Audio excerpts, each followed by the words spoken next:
Muito bom dia, amigos do blog. Estamos de volta para mais uma edição do meu, do seu, do nosso Café com Tets, né? Hoje tem calopsita na área. Atualizando vocês aí das últimas informações, das novidades. Tivemos no final de semana aí a divulgação, né, do uso de algumas informações, né, de clientes. Sabe quando você vai no estabelecimento e digita o CPF, CNPJ lá? Pois é, donas das farmácias Raia e Drogazil, investigada por suspeita de uso indevido dos dados de clientes. Então, muito cuidado aí, quando você deixa e onde você deixa o seu CPF aí, ok? Maior do que vocês imaginam, né? Petrobras é maior do que as pessoas imaginam. As calopsitas estão oriçadas aqui hoje.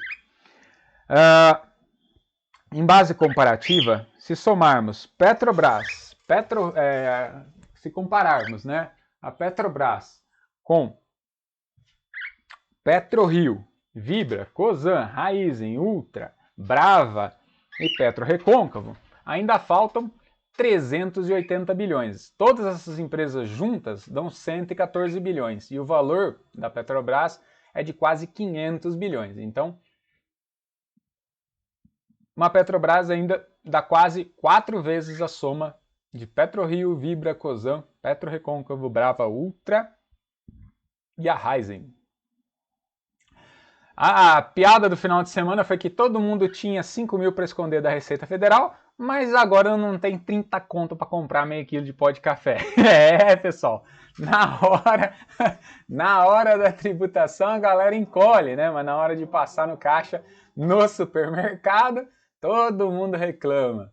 Hoje temos uma semana agitada com os resultados do BTG, TIM, aí terça-feira ABC, Brasil, Banco Paine, Suzano, TOTUS, Banrisul, Jales Machado, quinta-feira BR Partners e na sexta Porto, Uzi Minas e Raízen. Raízen que divulgou e está procurando, né? A Cosan está procurando compradores para os ativos do grupo, né? Devido à situação complicada aí, mais alavancada, né?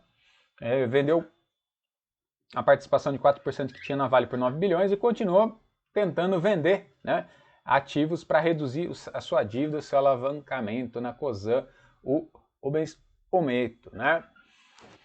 Que mais? Trump, final de semana, estressou todo mundo aí com a tributação do aço, né? Decretou que vai tributar todo o aço e alumínio em 25%, né? Impacta bastante Brasil. Até tinha uma expectativa mais tensa aí para a abertura de hoje, mas abrimos com o mercado relativamente calmo, né? A bolsa neste momento está positiva em 1,13% aos seus 126 mil pontos, né? Dólar leve queda aos 5,78, caindo 0,16. E o nosso IFIX superando a marca dos 3.011 pontos, com alta de 0,13. Lembrando aí para vocês que hoje, pessoal, já começou a rolar ali o nosso sorteio do Walter do Mercado. E, portanto, né, estão todos convidados a deixar o seu palpite aí, né? É só entrar no blog, Fórum FIS, Walter do Mercado. Opa! Tem que reduzir aqui a janelinha. Walter do Mercado. E você deixa o seu palpite, né? Nosso bingão semanal, deixando o seu palpite. A colega Interceptor aí ganhou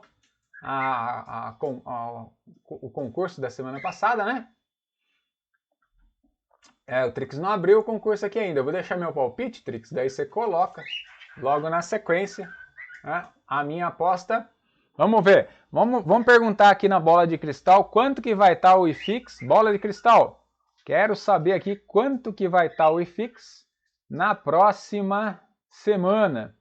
E aqui, jogando aqui as cartas, os búzios aqui, tá me dizendo que a gente vai chegar no final de semana com o IFIX subindo aí aos seus 3.100 pontos, né? Então vou deixar meu palpite já, ó.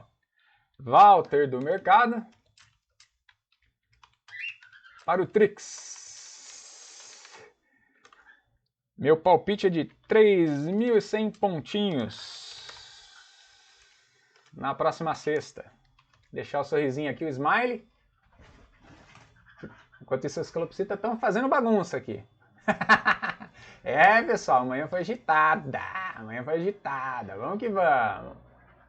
Então tá aí, palpite ao vivo para vocês. Participem. Tá aqui no nosso blog. Tá na página do concurso Walter do Mercado. O Trix vai encadear aqui a nossa chamada. Normalmente a gente faz uma chamadinha dessa aqui, ó. De quanto fechou, papapá. Vamos deixar aí o Walter do Mercado pro Trix, 3.100 pontinhos. Vocês podem deixar o palpite de vocês. Se achar que vai cair, não, vai cair, vai voltar para os 2.970. Deixa aqui, ó, responde, deixa o seu comentário. No final da semana a gente vê quem foi que ganhou. Beleza? Os palpites encerram aí logo mais, hein?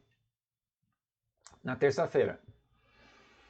Vamos lá para os relatórios então, para não deixar vocês tão sem informações. Acabou de sair, pessoal, atualização do relatório de outro fundo imobiliário do segmento de desenvolvimento. Temos poucos fundos nesse segmento, nesse setor, mas com o relatório acabou de ser atualizado, vamos lá. Mérito Desenvolvimento Imobiliário, da gestora que leva o mesmo nome, Mérito Investimentos, relatório mensal, janeiro, fresquinho aí para vocês. Em janeiro, menino, para de brigar aqui. Em janeiro, a Prefeitura de São Paulo emitiu então o alvará aí da aprovação do projeto Olivos Vila Sônia. Eles estão atuando bastante na cidade de São Paulo, tá? Esse projeto fica pertinho do metrô Vila Sônia, que é uma das estações terminais ali da linha amarela, né? Com isso, o registro de incorporação já está em andamento no cartório e nos próximos nos aproximamos aí do lançamento do empreendimento que possui 163 apartamentos e um VGV de 57 milhões. Para 2025, alguns ativos próximos do final de seus respectivos processos. Vocês lembram do vídeo lá que eu falei para vocês de como funciona um fundo de investimento, de incorporação e desenvolvimento imobiliário? Você tem que ir encaixando os projetos, no término de um, você já tem que colocar o início do outro, para que aquelas curvas, né, de consumo de caixa coincidam com aquelas entradas de volume. E assim, a gestão vai tentando projetar ou manter, né, um patamar meio estável de rendimentos. O Mérito ele tem um sistema um pouquinho diferente de fazer. Como uma construtora incorporadora, ele divulga o seu resultado trimestral. Então eles divulgaram que no último trimestre o resultado de 3 meses foi 3,34. E aí eles dividem em 3 rendas, tá? Por isso aqui, ó, a divisãozinha e as datas de referência. Então você já sabe quanto você vai receber este mês, no outro mês e no próximo mês. Quem tinha cota na virada ali de janeiro, mais quem tinha a cota, quem tiver a cota na virada de fevereiro e quem tiver a cota na virada de março. Mas você já sabe o valor, só que só vai receber se tiver as cotas nessa data, ok? Bora lá! Apesar das incertezas, a projeção dos juros, carteira tem resistência ao cenário, devido à grande exposição aí ao Minha Casa Minha Vida, moradia popular, é um segmento de interesse, então, aí do nosso governo, né? É uma região, é um tipo de atuação de interesse popular, tá bom? Do lado do custo, obras seguiram dentro do previsto. Lembra que eu falei que tem 2 métricas, tem que gerir as receitas e tem que gerir também os custos, né? De um ano para o outro. Os custos são uma variável que o gestor tem que manter sob controle, tá? Este ano, prevemos a distribuição de 12,57, que é uma média de 1,05 por mês. Então, o que a gestão está falando aqui? Que ela já distribuiu este rendimento aqui e que ela espera, se tudo rolar certinho, né, os próximos trimestres baterem certinho, para esse ano tem a distribuição na tabela lá no final do relatório, com os resultados, né, porque eles fazem aqueles encadeamentos de projeto e divulgam para a gente, né? Isso que é interessante para mostrar para vocês. Então, além de outras informações aqui, número de cotistas, 33 mil, rentabilidade naquele valor de cota e naquela renda está dando 1,08, que foi mais ou menos o patamar de 2024. Patrimônio líquido, 500 milhões, valor da cota patrimonial, 104. A cota a mercado, neste momento, está lá negociando. Eu tô fazendo um vídeo para vocês durante o pregão aberto, pessoal. Eu tive um probleminha de manhã, hoje atrasou. R$ 72,94, então acaba dando mais, tá? Mas aí cada um faça as suas contas aí e vê, né? Depende muito do preço de compra, tá? Seria legal aqui, e eu não achei, colocarem aquela tabela de sensibilidade, tá, pessoal? Tipo, o valor da cotação, com aquela renda, quanto que dá de retorno. Seria interessante, tá? Todos os fundos que a gente viu, tá colocando isso nas tabelas dos seus fundos imobiliários. Vamos lá.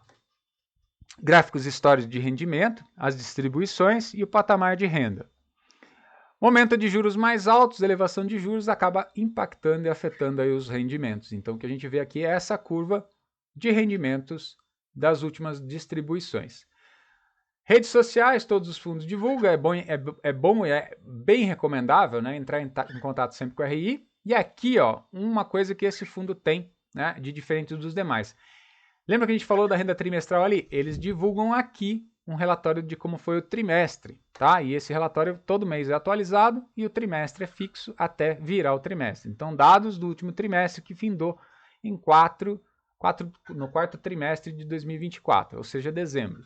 O ano de importantes avanços, o fundo, novos patamares, novos números atingidos, VGV 127 milhões, os ativos começaram a carteira, alguns destaques. O primeiro foi o lançamento em junho do Projeto Livre São Mateus, na Adélia Schoff, em São Paulo. Está bem concentrado em São Paulo, tá? Mas não deixa de ter presença também no Minha Casa Minha Vida, no interior e em outros estados, tá? Minas Gerais, Recife, mas agora principalmente focado em São Paulo. Tá? Tem algumas parcerias aí com a Nova Colorado, Torque, FDA e GSP. Então, onde eles têm parceria, nas localidades fora de São Paulo, eles acabam atuando ou somando forças aí, né, com esses parceiros. Então, o fundo usa a sua expertise para ajudar aí desenvolvedores locais a concretizar os seus desenvolvimentos. Aqui a comparação dos rendimentos, todos os fundos fazem. Aqui eles mostram mais ou menos na visão. Isso aqui que é interessante, pessoal. No longo prazo, o cotista, quanto que ele colocou de dinheiro, quanto que ele já recebeu de rendimento e quanto que ainda ele vai receber se todos esses projetos que estão rolando retornarem, né, os seus valores e encerrarem, né? Então, para quem entrou desde o começo do fundo e colocou R$100, já recebeu só de rendimento, pessoal, 153. Então vamos lá, pessoal, olhando, né, a visão do cotista para o longo prazo, pessoal. O que é a visão de cotista para o longo prazo? Eu vou comprar, vou acumular, vou reinvestir, vou acumular mais cotas. Então esse cotista que está fazendo o buy and hold, ele colocou R$100 por cota e já recebeu desde o princípio, né, 153, ou seja, 50% a mais só em rendimento. E o fundo ainda gerou de valor nos projetos que ainda vão maturar, vão ser concluídos, outros 244. Então, expectativa de retorno de longo prazo. Não é promessa de rendimentos, pessoal, mas é uma expectativa. Ou seja, se todos... Lembra que eu mostrei para vocês lá no outro vídeo daquela curva de projetos sendo realizados? Então, tem projetos que estão na fase de consumo de caixa e tem projetos que vão chegar naquela fase de devolver, retornar, né, o lucro, o resultado todo para o caixa.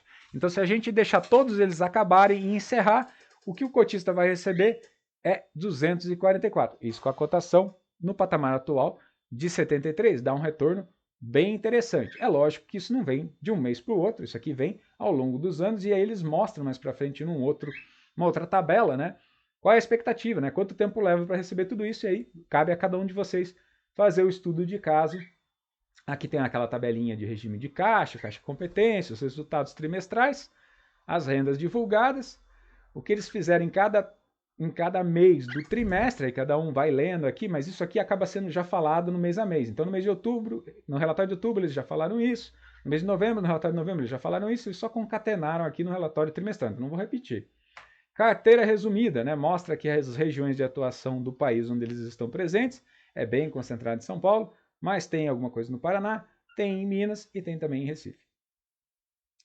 2 empresas, 14 empreendimentos, 6 milhões de metros quadrados executados. Aí vale a pena olhar o que, pessoal? Lembra que eu falei para vocês que a expertise do Fundo de Desenvolvimento Imobiliário está em dividir, né? Fases de projeto e se é loteamento, se é incorporação e desenvolvimento vertical. Então, incorporação residencial e urbanização, que são os loteamentos, está 46 a 54. O do que está em obra, do que está concluído, e o que é land bank, visão de uma construtora, uma incorporadora. O land bank é a poupança, é a reserva, né? São os terrenos que o fundo comprou para poder lançar projeto, tá? E depois land bank vira o quê? VGV. Na hora que você incorpora, você coloca um projeto em cima do terreno, ele ganha um valor além, né, do chão, da terra, né, do piso, que é o VGV. Segmento de atuação econômico, Minha Casa Minha Vida, né? 52%, renda média 41%, alto padrão 7%. E a calopsita quer comprar apartamento aqui. Vamos lá. Vocês dois estão que estão, né? Verão, né, pessoal?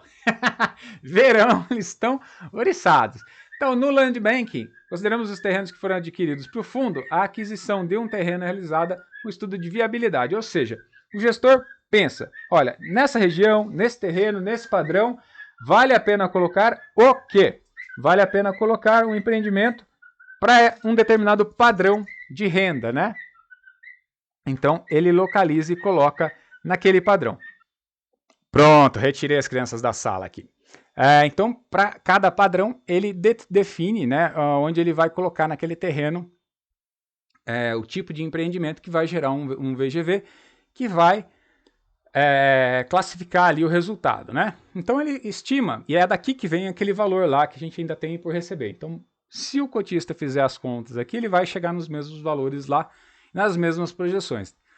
Temos carteira de recebíveis também. Por quê? Porque à medida que as coisas vão ficando prontas, os terrenos, os lotes, os empreendimentos, né, o que ficar de carteira de recebível a receber, fica aqui, dá para o cotista acompanhar, dá para o cotista ver o que é de residencial, urbanização, enfim, tem todos os dados, né? Quanto mais informação, quanto mais detalhamento, mais tranquilo o cotista fica.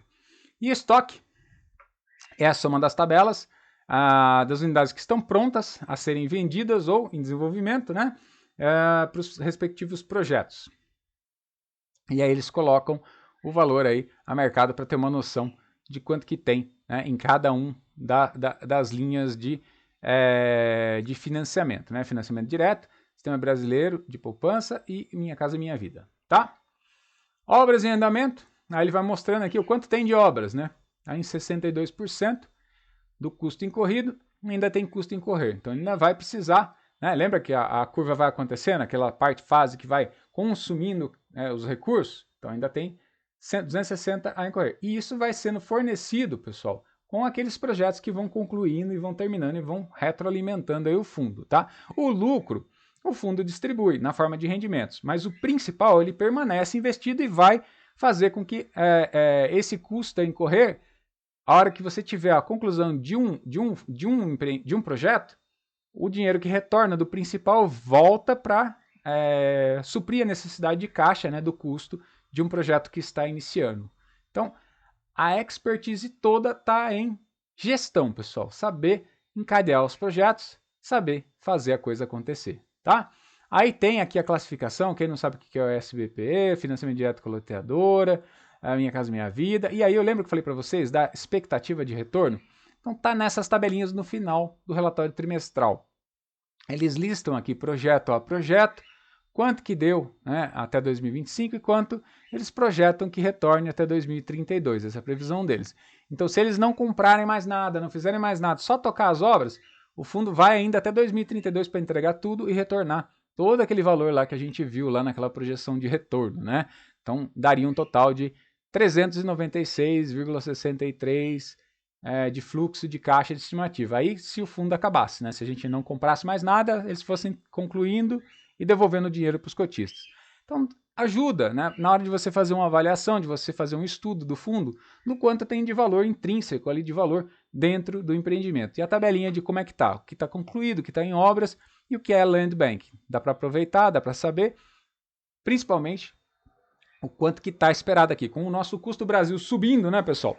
Selic indo para 15 aí, é bom olhar projetos, né, que tem umas rentabilidades mais altas para que a gente tenha um ganho, né, de custo de oportunidade versus renda fixa, né? O pessoal gosta de comparar. E aí aquela tabela padrão, né? Onde eles estão presentes, interior de São Paulo, Iracemápolis, Campinas, Santos, e tudo que foi feito e que está sendo desenvolvido. Aí é padrão dos relatórios de fundos de desenvolvimento imobiliário, tá? Tem de todos os projetos, dá para passear, dá para interagir. E aí uma outra curiosidade, isso aqui gerou bastante polêmica aí nos últimos tempos, o consórcio Cortel, pessoal. O que é o consórcio Cortel?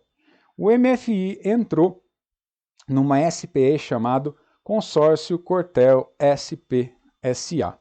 Uma SPE é uma sociedade de propósito específico, ou seja, é uma nova empresa, pessoal. O fundo tem 35% de participação nessa empresa em parceria aí com a Cortel. O que o fundo comprou? O fundo comprou essa participação e ele vai ter aí, nessa participação,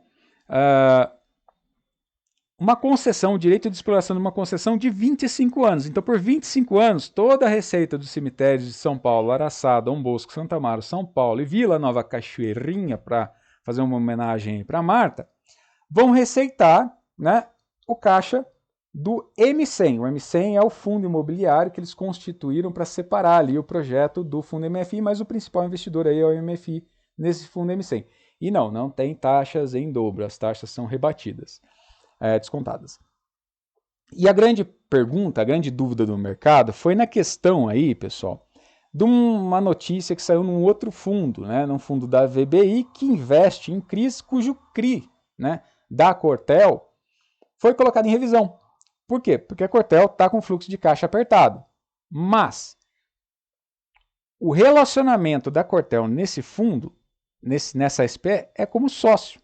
Ou seja, se a Cortel lá deixar de existir, não vai impactar a vida do cotista do MFI. Vai impactar o quê? Talvez tenhamos um novo sócio, mas continua se chamando Cortel SP, continua tendo direito a licitação aí de 25 anos e continua sendo fluxo previsto. Pelo que o pessoal divulgou aí nos relatórios, nas conversas do RI com o pessoal que questionou aí sobre esse CRI, o projeto do cemitério está andando já tranquilo com as próprias pernas e já está receitando. E em breve deve começar a retroalimentar e aí a gente pode usar aquela tabelinha lá para ver quanto ou quando e quanto este projeto vai voltar, né, para o cotista. Então, o consórcio Cortel está aqui. Quando e quanto? Cadê? Consórcio Cortel está aqui, ó. 95. Antes de 95, ele consumiu 92,75 milhões, que provavelmente aí foi o pagamento dessa outorga, né? Quando a gente compra essa licitação, aí você tem que pagar o órgão público. Então, eles estão esperando para o próximo ano um retorno já de 11 milhões para compor o rendimento. No ano seguinte, de 26, 27, depois 34, 36, ou seja, do que foi investido 92, vai retornar aqui nos próximos 1, 2, 3, 4, 5, 6, 7 anos, 500 milhões, que é praticamente todo o PL do fundo de hoje, ou seja, o fundo dobra só com esse investimento do consórcio da Cortel. Percebem como isso causou bastante ruído? Primeiro, porque o investimento é alto, são 30% investidos num único projeto. Segundo, porque o retorno é igualmente elevado.